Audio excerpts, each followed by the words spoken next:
Chapter 2. The city was a jungle, but not the kind Leo knew. The trees here were made of glass and steel, towering over the streets like giants. The air was thick with smoke and noise, the constant hum of engines and voices. It was overwhelming, a cacophony that drowned out the whispers of the wind. Leo hated it. He clung to the edges of the world they had thrust him into, his senses on high alert. The humans around him moved quickly, their faces blank, their eyes fixed on screens or the ground. They didn't see him, but that was fine. He didn't want to be seen. The woman, whose name he now knew was Dr. Elena Reyes, stayed close to him.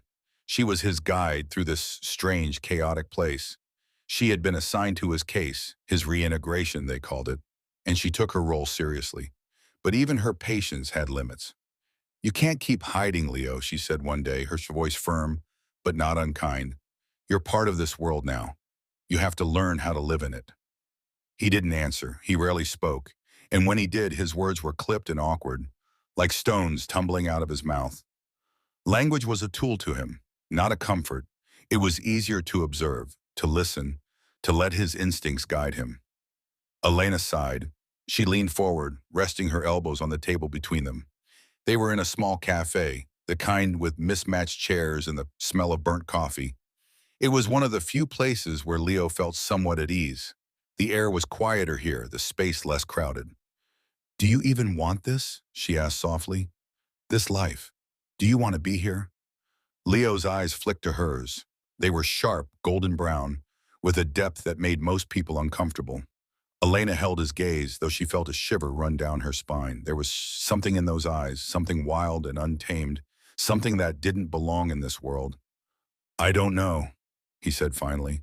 His voice was low, almost a growl. "I didn't choose this." Elena nodded, her expression thoughtful. She had heard similar sentiments from other patients, refugees, trauma survivors, people who had been ripped from one life and forced into another. But Leo was different. He wasn't just lost. He was something else entirely. Something she didn't fully understand. "You didn't choose it," she agreed. "But you're here now, and you're not alone." Leo looked away, his jaw tightening. He didn't believe her. He was alone, just as he had always been.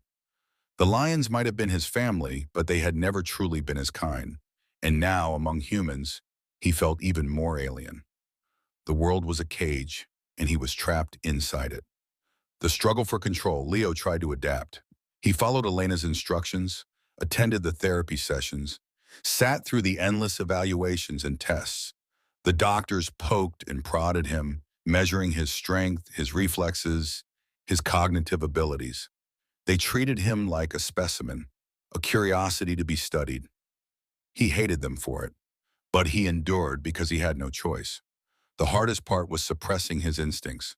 The city was full of movement, of smells and sounds that triggered something deep and primal within him. The shuffle of footsteps, the scent of sweat and fear, the glint of light on a knife in a dark alley, it all set his nerves on edge. He didn't trust anyone, not even himself.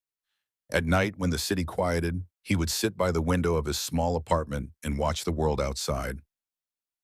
The cats came to him then, slipping through the shadows like ghosts. They were strays, scruffy and thin, but they recognized him as one of their own. He fed them scraps of raw meat, his fingers brushing against their soft fur.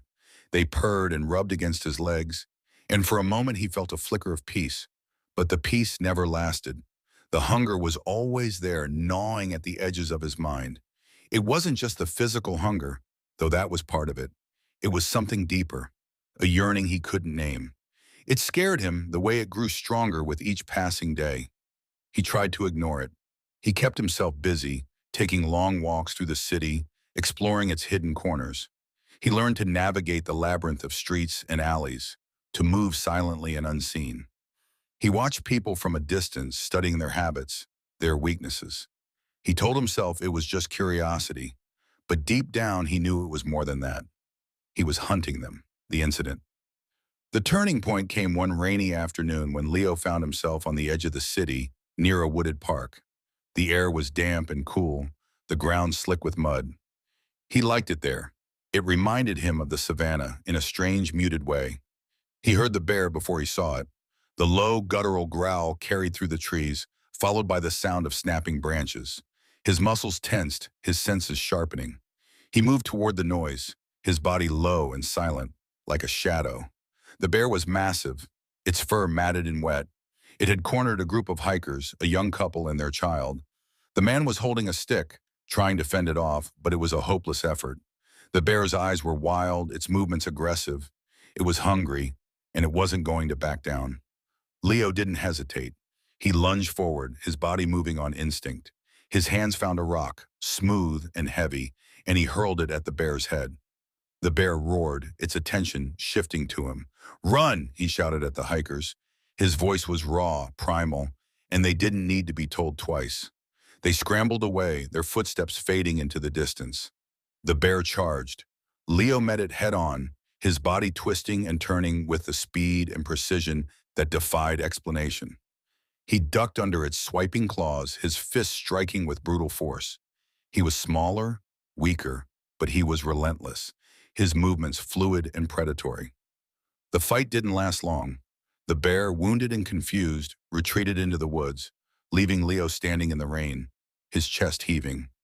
His hands were bloodied, his knuckles raw, but he felt no pain. The hikers returned, their faces pale and trembling. They stared at him with a mix of awe and fear. "What are you?" the man whispered. Leo didn't answer. He turned and walked away, disappearing into the trees. The aftermath. Word of the incident spread quickly. The hikers told their story to anyone who would listen, and soon Leo's name was on everyone's lips. He became a local legend, the wild man, who had fought a bear with his bare hands. Elena confronted him about it, her eyes filled with a mix of concern and frustration. "What were you thinking?" she demanded. "You could have been killed." Leo shrugged. "They needed help." "That's not the point," she snapped. "You can't just—" She stopped, taking a deep breath. "You can't keep doing this, Leo. You're drawing too much attention." He didn't respond. He knew she was right, but he couldn't explain the pull he had felt, the need to act, to protect, to fight. It wasn't something he could control. It was who he was. And deep down, he knew the hunger would only grow stronger. End of chapter 2.